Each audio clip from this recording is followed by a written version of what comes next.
इस बार पूरे हिंदुस्तान में द बेस्ट परफॉर्मिंग स्टेट कोई होगा तो पश्चिम बंगाल होने वाला है। भारतीय जनता पार्टी को सर्वाधिक सफलता पश्चिम बंगाल में मिल रही है। 25 साल से उड़ीसा में प्रगति नहीं, और सबसे बड़ी चिंता ऐसी है कि कुछ एक ऐसी टोली है जिसने पूरे उड़ीसा की व्यवस्था को कब्जा कर लिया है।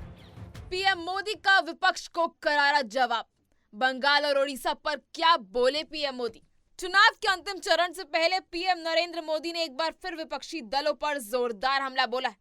एक इंटरव्यू के दौरान पीएम मोदी ने ओबीसी आरक्षण रद्द करने के कोलकाता हाई कोर्ट के फैसले पर ममता बनर्जी की टिप्पणी की आलोचना की। बंगाल के चुनाव में टीएमसी पार्टी अस्तित्व की लड़ाई लड़ रही है। आपने देखा होगा पिछले असेंबली के चुनाव में हम 3 थे, 3 में से बंगाल की जनता ने हमें 80 पर पहुंचा दिया। हमें लोकसभा के अंदर भारी बहुमत पिछले चुनाव में मिला था।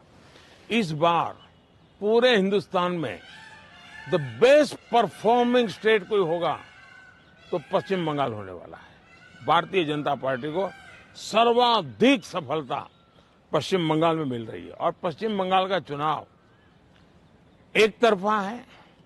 जनता जनार्दन उसको लीड कर रही है, और उसके कारण सरकार में बैठे हुए लोग, टीएमसी के लोग बौखलाए हुए हैं।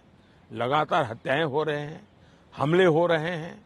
भाजपा कार्यकर्ताओं को चुनाव के पहले जेलों में बंद कर दिया जा रहा है।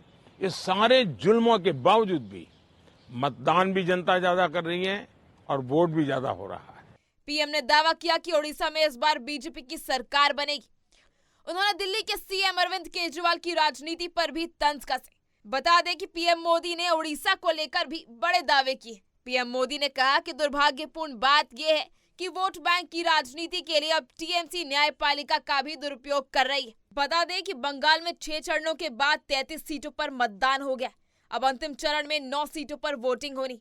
वहीं पीएम मोदी ने दावा किया है कि इस बार ओडिशा में सरकार बदलेगी। उन्होंने कहा कि ओडिशा का भाग्य बदलने वाला है। सरकार बदल रही है। वर्तमान ओडिशा सरकार की समाप्ति तिथि 4 जून है और 10 जून को भाजपा के मुख्यमंत्री ओडिशा में शपथ लेंगे।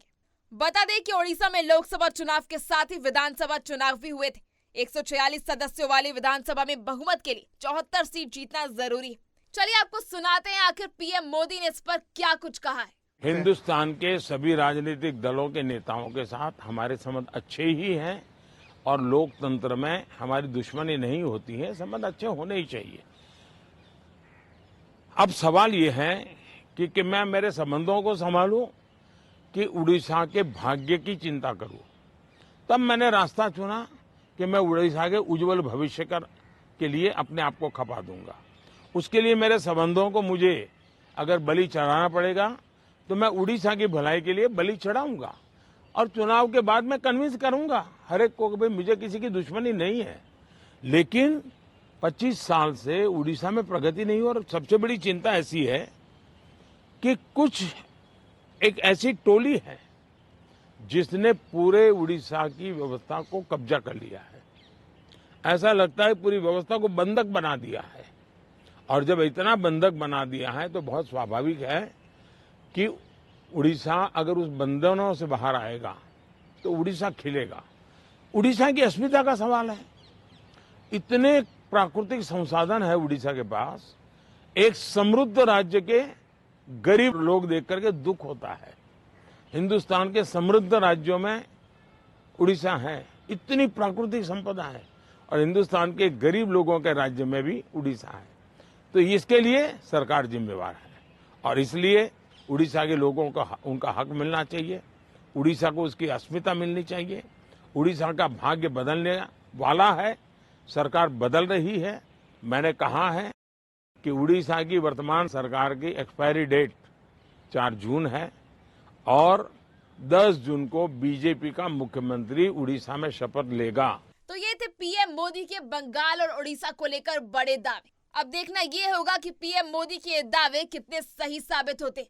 ये तो हम 4 जून को ही जान पाएंगे। ऐसी ही तमाम खबरों के लिए बने रहिए हमारे साथ और देखते रहिए punjabkesari.com।